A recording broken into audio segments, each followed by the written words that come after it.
हाय नमस्कार, काय चाललंय आपल्या मित्रांचं आणि भाऊ बहिणींचं? झालं का मित्रांनो सर्वांचं चहा पाणी नाश्ता?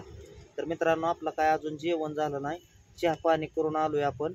तर भाऊ बहिणींनो काल गेलतो कामाला गेल्यानंतर मित्रांनो असा विषय झाला की काम होतं, पायपा जोडून आपल्या ड्रिपची लागण करायची होती.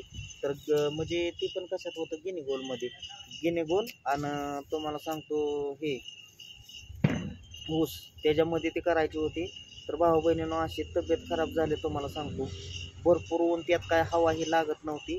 आणि कसं आहे, पाणी पाणी पण तुम्हाला सांगतो उन्हात थोडीशी गढूळ पाणी होतं विहिरीतलं म्हणल्यानंतर ते पिलं गेलं. तर मित्रांनो तब्येत अशी बिघडली गेली, कारण की कालच्यापासून डोकं, परत त्याला सर्दी आणि नुसतं उमास येतात आहे बघा, उलट्या भरपूर, अंगाचं अंग नुसतं पिंजतं या, भरपूर असं चक्कर येते मित्रांनो, चक्कर. तर रात्री मग जाणार होतो हॉस्पिटलमध्ये, पण रात्री आपलं जे होतं तिथं म्हणजे बंद झालं, हॉस्पिटल बंद झालं, दवाखाना. तर मग आता सकाळ सकाळ म्हणलं चला मित्रांनो हॉस्पिटलमधनं यावं. तर पुन्हा आलोय हॉस्पिटलमध्ये, बसलोय. पिंकला काय नमस्कार भावा बहिणींनो, आली ह्यांच्यासोबत आली होती. ह्यांना काय म्हणजे समजत नव्हतं काय, तसेच गाडी सकाळी पण उलट्या ही झाल्या. तसंच गाडी चालवत आणलंय भावा बहिणी. कोण आणायचं त्यांना दवाखान्यात? त्यांना म्हणलं चला हळूहळू, म्हणलं मी सोबत येते म्हणलं तुमच्या. एक झाले की एक वेळ येते भावा बहिणींनो, काय आता सांगायचं तुम्हाला. मग म्हणलं चला येते तुमच्या सोबत. ह्यांना आधीच बरं नाही, आज सकाळी उलट्या उभा सुद्धा राहायला येत नव्हतं भावा बहिणींनो. म्हणलं आता दवाखान्यात जाणं तर गरजेचं आहे. दवाखान्यात नाही गेल्या भावा बहिणींनो, घरीच काही कमी जास्त झाल्यावर कोण आपल्याला लगेच पळवणार आहे सांगा बरं? त्यांना म्हणलं कमी आहे तोवरच म्हणलं हळूहळू चला दवाखान्यात. काल तर तुम्हाला सांगतो इंदापूरला गेलो आणि इंदापूरवरनं येत होतो मित्रांनो. तिथं पण असं भरपूर तुम्हाला सांगतो संध्याकाळ हवामान बदललं होतं, आभाळ हे आलतं. चला म्हणलं लवकर आपलं घरी, कारण की तिथं तुम्हाला सांगतो गोळी मेडिकलमध्ये गोळी खाल्ली तरी तुम्हाला सांगतो भरपूरच असं डोकं ताप मेंदुळाचा आला. तिथंच घामून फुटला होता भावा बहिणी, हातपाय थरथर तिथंच कापायला. परत त्याला म्हणलं मला काय गाडी चालवा येणार नाही, चला म्हणलं लवकरात लवकर घरी. तरी येताना गोळ्यावर तुम्हाला सांगते, गोळ्या खाल्ली तरी उळत होता रात्री. तरी इंदापूर मधनं तुम्हाला सांगतो पुढं आलो की काय सांगायचं तुम्हाला, गाडीवर उलट्या चालू झाल्या. गाडीवरनं उतरलं, गाडी चालू असतानाच उलट्या यायला लागल्या. म्हणलं गाडी थांबवा, गाडी अजून सुद्धा मळमळ करताय मित्रांनो. तर हुकून दवाखान्यातच आलतो आणि दवाखान्यात इथं बसलोय, कारण की गेलतो हॉस्पिटलमध्ये. तिथं दवाखान्यात सरांची गाठ घेतली, डॉक्टरांची. मग त्यांनी चेकअप केलं, छातीची पट्टी काढली भावा बहिणीनं, बीपी चेक केला. बीपी हाय म्हणजे बीपी जास्त वाढलाय, 2.5 पटीनं बीपी वाढला म्हटलं. कारण की त्यांनी इंजेक्शन वगैरे काय दिलं नाही, सलाईन वगैरे काय लावलं म्हणलं इंजेक्शन का नाही, तर म्हणले एवढ्या बीपी मध्ये इंजेक्शन नाही देऊ शकत म्हणले. बीपी गोळ्या दिल्या बीपीच्या, आणि ते ह्याच्या मळमळ करते ह्याच्या गोळ्या जर कमी आलं तर म्हणली तिथं या इंजेक्शन माराय, नाही कमी आलं तर इंदापूरच्या सरकारी दवाखान्यात भाऊ बहिणीने त्यांनी ही दिली, चिठ्ठीवर दिले. इंदापूरच्या सरकारी दवाखान्यात नाही तर मग बारामतीला म्हणते ते. ह्यांना कुठलं टेन्शन घेतलंय का, भांडण केलंय का? नाही, कोणासंग भांडण नाही म्हणलं, काय नाही म्हणलं. डॉक्टर मला सारखं विचारतात की टेन्शन देते का तुम्हाला, बायको टेन्शन देते का म्हणते. कोण टेन्शन देतं? कारण की तिथं शुगर बीपी पाहिल्यानंतर काय झाला विषय, तिथं ती म्हणले 300 आहे काय बीपी म्हणल्यानंतर मग डॉक्टर म्हणलं काय टेन्शन देते ते काय. आता बीपी एवढा वाढल्यानंतर भाऊ बहिणी आता हे 300 म्हणल्यावरती डॉक्टर म्हणलं की बिहा धावताय काय तुम्ही त्यांना? ते डॉक्टर म्हणलं शाळा किती झाली तुमची? आपल्याला कळलं तर मग बोलावं मित्रांनो, नाहीतर कशाला पुढं करायची गरज पडते का? आम्ही आडानी म्हणलं नाही, बोलायचंच नसतं ना मग पुढं. ती पुढची बसले म्हणजे ते काय नाही काय सांगणार नसायची. त्यांच्यापेक्षा आपण तरी हुशार होऊन जमतोय का? मग म्हणले भांडणं बिडणं करते ते का हे म्हणले. म्हणलं नाही डॉक्टर, भांडण कोणासंग करत बसता म्हणलं. मी भांडणं म्हणलं नाही झाली, तर म्हणलं टेन्शन कशाचं घेताय का? म्हणलं नाही टेन्शन पण नाही घेत.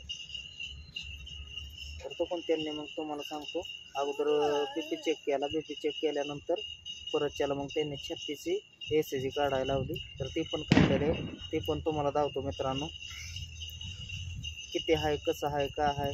तर त्यांनी परत त्याला तिथून पुढं त्या इंदापूरच्या डॉक्टरांचं नाव पण लिहून दिलं आहे, कारण की ती पण MD डॉक्टर आहेत ना. मग तिथं म्हणले दावा तुम्ही मोठे डॉक्टर. कारण की ह्यांनी काय केलं, आता गोळ्या दिल्यात आहे मला खायला, इंजेक्शन कारण की BP आणि मळमळ थांबली पाहिजे ह्यासाठी दिलेल्या आहेत त्या गोळ्या. तर त्यांनी पण लय गोळ्या दिल्या नाही, त्या थोड्याच गोळ्या दिलेल्या आहेत, कारण की त्याच्यावर बघा म्हणलं जर कवर होत असलं तर नाही झालं तर मग तुम्हाला इंदापूरला जावं लागेल. तर म्हणलं चालतंय ठीक आहे. मग हुकून इथंच बसलो होतो, म्हणलं चला आपल्या भावा बहिणीला एक छोटासा व्हिडिओ तरी काढावा. होय मायरो आमची करते येड्यावाने, इकडं हिंड तिकडं हिंड. एक तर भावा बहिणीनं मला उभा सुद्धा राहावं वाटा, नुसती चक्कर येते, नुसतं थरथरान कापतंय. भाकर सुद्धा खाऊ वाटाना, भाकर पाणी पिलो तरी उलटी होती लगेचच. अंगावर काढू नका दुखणं म्हणजे. आता ते दाखवत्याला बघा, ती तुम्हाला सांगते. पाण्याच्या बाटल्या आणल्या डॉक्टर म्हणलं की अंगावर काय काढू नका म्हणलं दुखणं. तर बघा मुंडकं कुठे गेलं मागं दिसतंय. बघा काय मित्रांनो, वाचा येत नाही आपल्याला एवढं. ज्यांना वाचा येत आहे त्यांनी सांग. पण हे जेवढीच आहे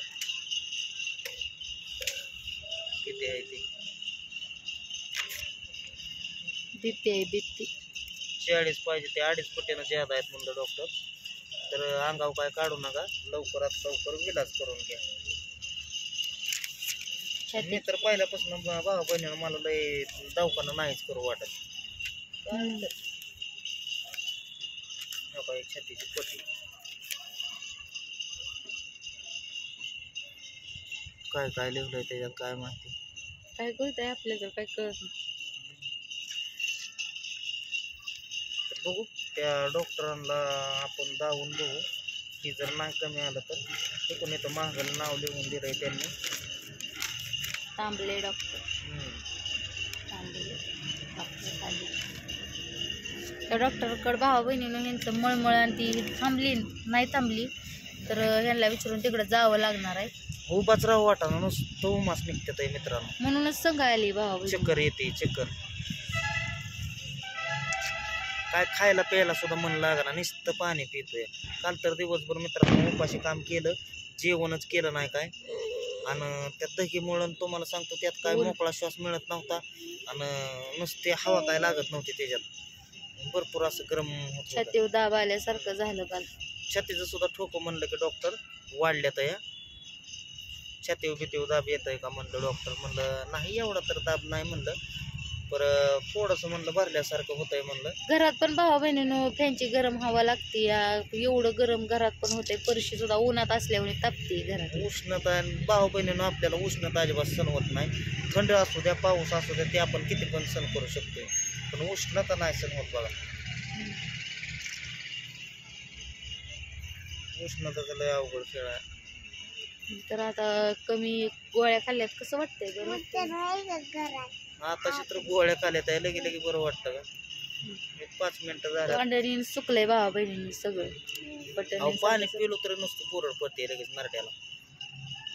एवढ्या बीपीत ह्यांना ती बी गोळ्या सलाईन सुद्धा द्यायना. तरी सकाळी चाललोच होतो मी कामाला, पण परत उलट्या 2 झाल्या.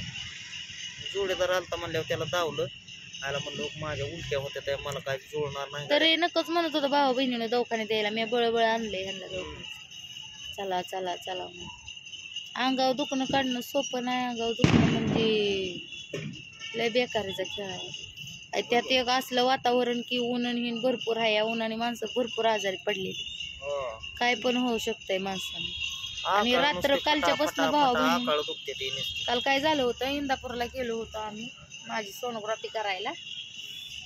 काल सोनोग्राफी करायला गेलेलो होतो भावा बहिणींनो. ती पण तुम्हाला पुढच्या ह्याच्यात व्हिडिओमध्ये सांगतो आम्ही काय झालं काय नाही ती सोनोग्राफीत. मग तुम्हाला सांगते तिथंच लागलं येड्यावानी करायला. एक झालं की एक टेन्शन आहे.